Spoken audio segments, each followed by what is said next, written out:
পাইছো। এই একটা একটা করে খাইতে পারতা না তোমরা? এত কাঁপে না, থামো। স্বামী একটা কথা কত আমাকে, কি? আমাকে পেটের মধ্যে যে খাদ্য থলিটা আছে এটা কি আলাদা আলাদা না একটাই? একটাই। সব খাবার তো এক পেটের মধ্যে যাবি। মানুষের এত ধৈর্য পাই কনে যে একটু একটু একটু একটু করে গিলা লাগবে? কে একবার গিলে কি হয়? আরে আল্লাহ আল্লাহ আল্লাহ আল্লাহ আল্লাহ। এই তোমরা যা শুরু করছো, তোমাকে সামনে আমি খাইতাম না। তোমার খাওয়া লাগবে না।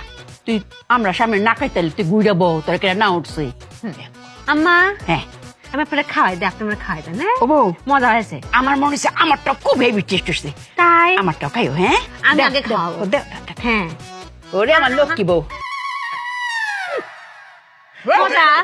হে আল্লাহ আল্লাহ, আমি পারতাম না, এই বাড়িতে আমি থাকতে পারতাম না। আমি খাইতাম না। আমার নিজের ধৈর্য না এগুলো দেয়া। আম্মা খান। Heavy taste. হ্যাঁ।